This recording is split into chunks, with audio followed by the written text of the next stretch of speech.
आज का टॉपिक बहुत इजी और बहुत ही आसान है। Common salt.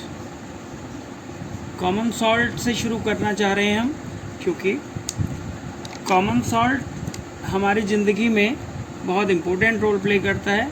इसका नाम है सोडियम क्लोराइड और फार्मूला है NaCl। पढ़ने के पीछे क्या रीज़न है, इस टॉपिक को हमने क्यों लिया है?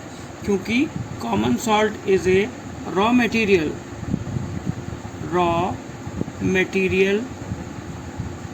For chemicals.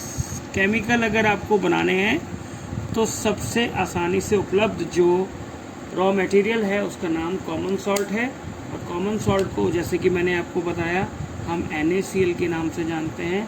तो आइए ज़रा जानते हैं कि क्या क्या चीज़ें बनाई जा सकती हैं, कौन कौन से केमिकल आप इससे पा सकते हैं। ज़रा एक निगाह मारते हैं इस पर। तो मेरे ख्याल से सबसे काम की चीज़ जो हमें इससे मिलती है, बेकिंग सोडा।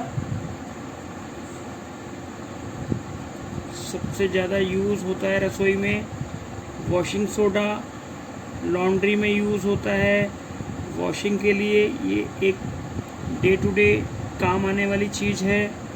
और हाइड्रोजन गैस भी इससे मिलती है, क्लोरीन गैस भी इससे मिलती है। ब्लीचिंग पाउडर बनाने के लिए ये बहुत अच्छा रॉ मटेरियल है, आई वुड से। तो ज़रा मैं इनके फार्मूले आपको बताता हूँ।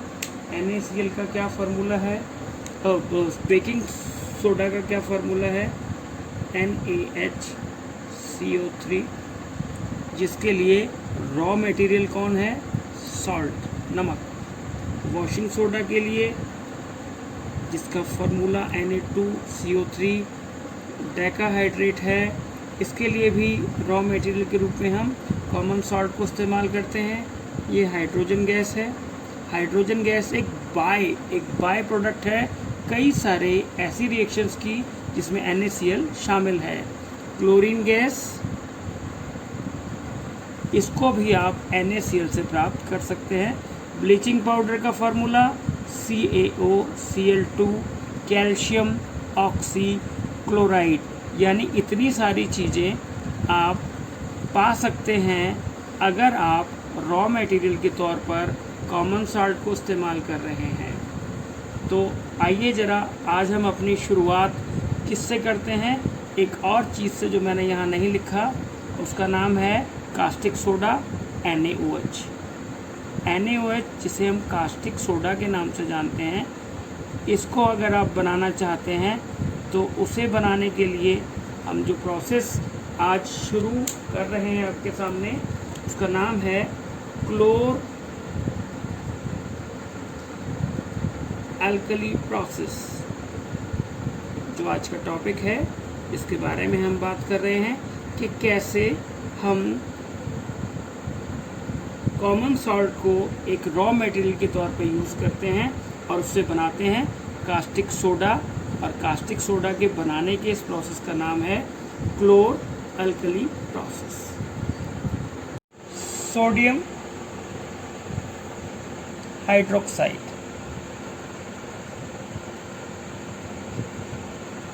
इसको बनाना है। और मैंने आपको बताया था इसको बनाने के लिए प्रोसेस का नाम है क्लोर अल्कली प्रोसेस। आखिर क्या है ये और हमें इसके लिए किस चीज़ की ज़रूरत होती है? तो जैसा कि इसका नाम हमारे सामने आ रहा है, क्लोर अल्कली प्रोसेस का। क्लोर का मतलब यहाँ पर है क्लोरीन और अल्कली का मतलब है सोडियम हाइड्रोक्साइड। यानी एक ऐसा प्रोसेस जो हमें दो चीज़ें दे। क्या क्या चीज़ें दे? एक तो क्लोरीन दे और दूसरा हमें सोडियम हाइड्रोक्साइड दे। तो इसके लिए क्या चाहिए होगा आपको? मैंने आपको बताया था रॉ मटेरियल के रूप में हमें NaCl चाहिए होगा।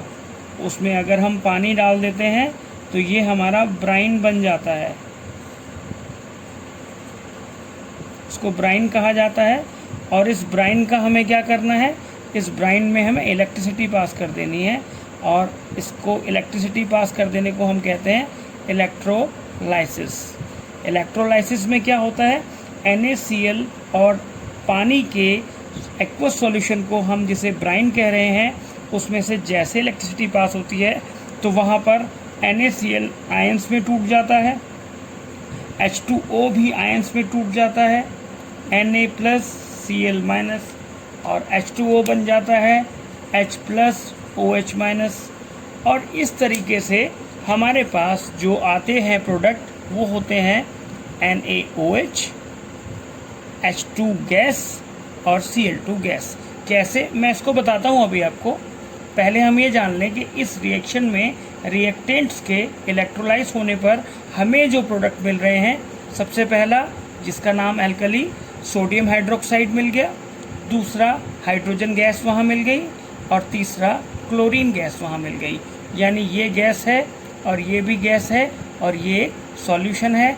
ऐसा क्यों हुआ, क्योंकि इलेक्ट्रिसिटी ने NaCl को तोड़ दिया, हाइड्रोजन और ऑक्सीजन में पानी को तोड़ दिया, और इस तरह से हमारे पास NaOH आ गया। और इस प्रोसेस का नाम, जैसा कि मैंने आपको बताया था, क्लोर एल्कली प्रोसेस है।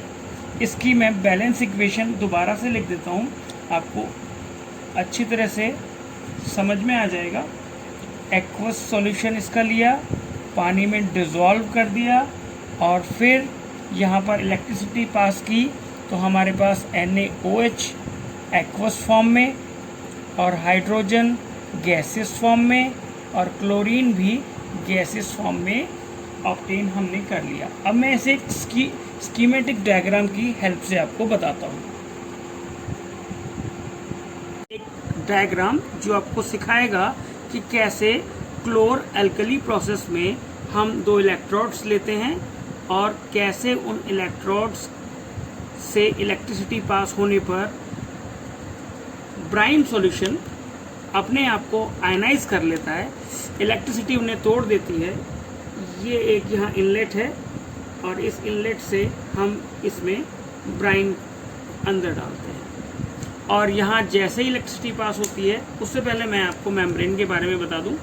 एक मेम्ब्रेन यहाँ होती है बीच में, और ब्राइन यानी NaCl और वाटर जब जैसे यहाँ पर जाता है तो आयनाइजेशन होना शुरू हो जाता है। Na+Cl-, H+OH-। अब यहाँ पर देखने वाली बात है कि दोनों इलेक्ट्रोड्स पर क्या होता है। पहली बात तो हम जरा इलेक्ट्रोड्स को जान लें। तो जो इलेक्ट्रोड पॉजिटिव है हम उसे एनोड नाम दे रहे हैं, और जो इलेक्ट्रोड हमारा पॉजिटिव नहीं है यानी नेगेटिव है, उसका नाम कैथोड है। अब होता क्या है, Na+ और H+ आयन यहाँ पर आते हैं हमारे पास। Na+ H से ज़्यादा रिएक्टिव है, तो इसीलिए वो नहीं जाता है कैथोड के पास, लेकिन H+ जो है फटाफट से कैथोड के पास चला जाता है। और कैथोड के पास जैसे H+ जाता है तो H+ को वहाँ इलेक्ट्रॉन्स मिल जाते हैं। तो मैं आपको बताना चाहूँगा कि क्या होता है कैथोड पर। एट कैथोड आप देखेंगे H+ को कैथोड की तरफ जाता है, और दो इलेक्ट्रॉन वहाँ पर लेकर वो H2 गैस के रूप में निकल जाता है। तो यहाँ पर हमारे पास H2 गैस निकलेगी कैथोड से। अब एनोड पर क्या होता है मैं ज़रा बताना चाहूँगा। एनोड पर होता है Cl आयंस।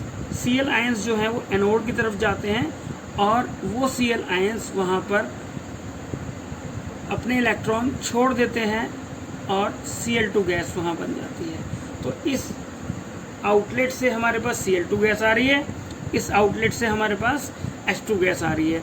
बाकी बचे हमारे पास Na और OH, जो कि कैथोड के पास यहाँ पर जमा हो जाते हैं सॉल्यूशन के तौर पर। एक्वस सॉल्यूशन के तौर पर आपको NaOH मिल जाता है। तो इस तरीके से आपने देखा कि एनोड पर हमें Cl2 गैस मिली, कैथोड पर हमें हाइड्रोजन गैस मिली, और कैथोड के पास ही यहाँ पर हमें NaOH यानी सोडियम हाइड्रोक्साइड प्राप्त हो गई।